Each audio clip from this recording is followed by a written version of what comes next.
Good morning, good afternoon, good evening, wherever you are. Thank you very much for joining us. I'm your host, FD465.tv, bringing you a review of Optimism. Optimism, a layer 2 scaling solution for Ethereum. So guys, what I'm going to share with you in this video is not financial advice. If you do require financial advice, you know what to do. Please approach someone who's trying to give you financial advice. The information contained in this video is just for educational as well as entertainment purposes. So we know there are plenty of layer 2 scaling solutions for Ethereum. You got your Arbitrum, Optimism, you got Boba. There are so many of them. And you got some side chains in Polygon and its suite of scaling technologies. You also got over at Polkadot, you also have Moonbeam, and then you also have other side chains in Avalanche, Phantom, and so forth. So the battle is raging on. So it's time for Optimism to get the limelight as far as we're concerned. So what is Optimism? Optimism is a layer 2 scaling solution for the Ethereum blockchain that uses optimistic rollup technology. Layer 2 refers to a secondary framework or protocol that is built on top of an existing blockchain. The main goal of a layer 2 protocol is to solve the transaction speed and scaling difficulties that are being faced by the major cryptocurrency network. In this case, that's Ethereum. Optimism uses optimistic rollup technology, and optimistic rollups sit in parallel to the main Ethereum chain, and they run all the transactions and then post them back to the layer 1. In general, optimistic rollups are Ethereum's vehicle machine and Solidity compatible, which means that anything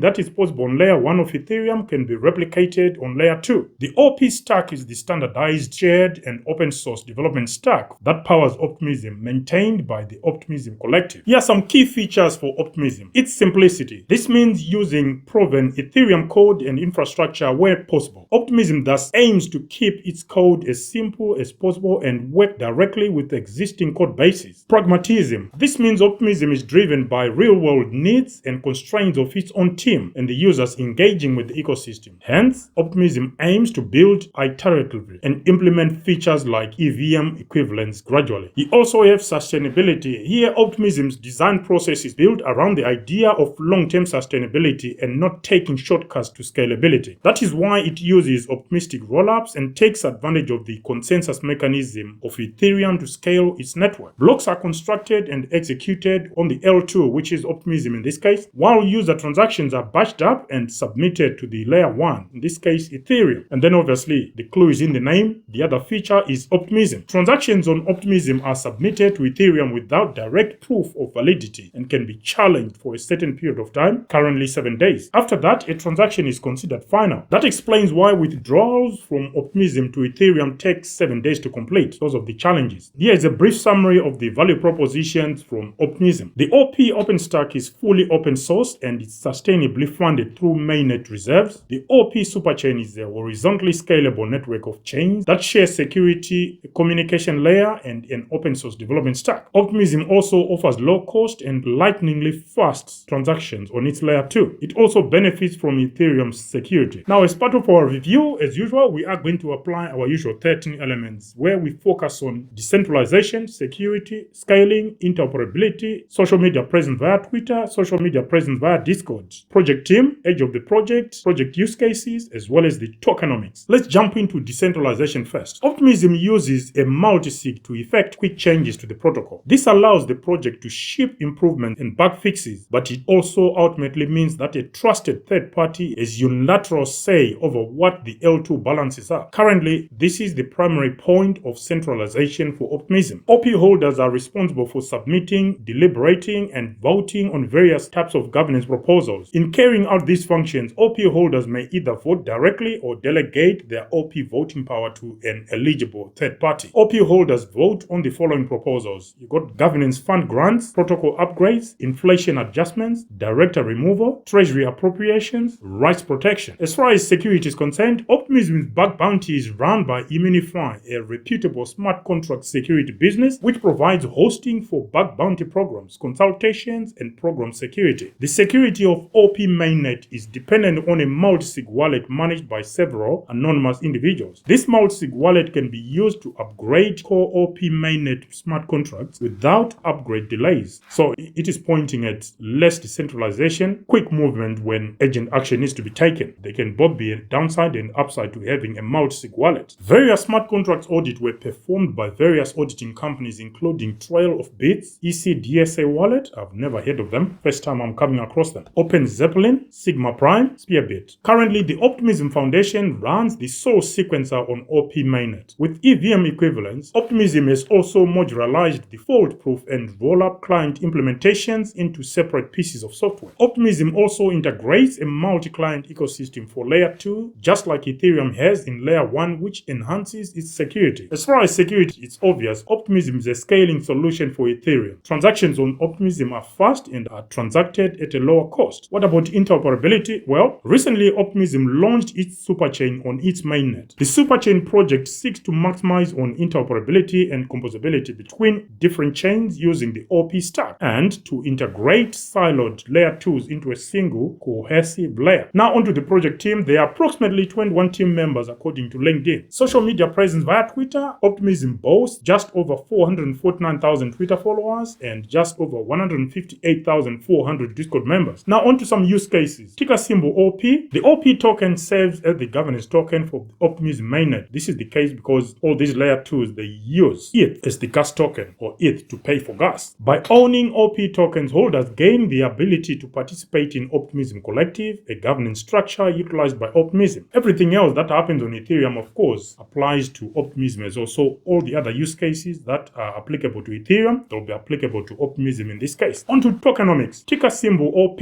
Token supply 4.3 billion with a hard cap. Circulating supply 17%. Token distribution. Ecosystem funds 25%. Airdrop, which was airdrop to the users and the community 19%. Core contributors 19%. Investors 17%. Retroactive public goods funding or RPFG 20%. According to our own calculation, insider token allocation comes up to a hefty 81%, which is way above our threshold of 30% at the top end. So we are going to reflect our views when it comes to the scoring, which is the section we're about to jump into now. So as part of our DYOR risk evaluation, we are going to be applying scores across the 13 elements, and then at the end we aggregate the total scores, and it is the aggregate score that we classify under the following risk categories. And mind you, these risk categories are according to our own evaluation. They are not an instruction or a public toolkit that people should apply or use. The least risk category, as far as the DYOR risk evaluation toolkit is concerned, we refer to it as go for it category. Where the risk is slightly enhanced, we call that potential category. Where it is further increased, we call it could go to 0, and the highest risk, we call it no-go category. So those are the 4 different categories that we apply as part of our risk evaluation. Mind you, the whole objective of this exercise, that is our DYOR risk evaluation, is to assess the risks associated with any particular project. And in this case, we are looking at Optimism, a scaling solution for the Ethereum blockchain. So here is a quick rundown of the 13 elements. Once more, you've got decentralization, security, scaling, interoperability, the project team, social media presence via Twitter, social media presence via Discord, age of the project, use cases, tokens issued at project launch, tokens in circulation at the point of recording, maximum tokens available, as well as insider token allocation. And now here are the scores we've allocated to Optimism. Decentralization 5 points out of 10, on security 5 points out of 10, on scaling 7.5 points out of 10, interoperability 7.5 points out of 10, project team 7.5 points out of 10, social media presence via Twitter 7.5 points out of 10, social media presence via Discord 7.5 points out of 10, age of the project 5 points out of 10, project use cases 10 points out of 10. Why? Because all the use cases applicable or applying to Ethereum also apply to Optimism. Tokens issued at project launch 2.5 points out of 10, tokens in circulation at the point of recording at 17% is quite low, is 2.5 points out of 10. Maximum tokens available 2.5 points out of 10 at 4.3 billion. Insider token allocation 0. Why? It's sitting at 81%, which is way above our top end threshold of 30%. Therefore, we proceed and give 0 points out of 10. Anyway, those are the scores we've applied to Optimism as part of our DYOR risk evaluation. If you were to give the same scores, how many would you give for each of the 13 applicable elements? Let us know in the comment section. Whilst you're down there, guys, don't forget to click the like and subscribe button if you are not already subscribed. If you are, please click the like button as well as the notification bell. So the aggregate score for Optimism comes up to 70 points out of 130. Do you agree with 70 points out of 130, which puts Optimism within the could go to 0 category? Let us know your thoughts in the comment section. As far as I'm concerned, currently I do not hold Optimism in my private portfolio or in any of our public portfolios. Having said that, looking at the tokenomics and some of the applications for Optimism, we think it's onto something. If you think about it, Coinbase selected Optimism as its base layer. So we think Optimism has got something going on here, and its ecosystem is certainly going to explode with the superchain narrative and the super chain or P stack that is now in place. What do you guys think? Let us know in the comment section. Until the next video, this is FD for 65.tv with a brief review of Optimism. Bye for now.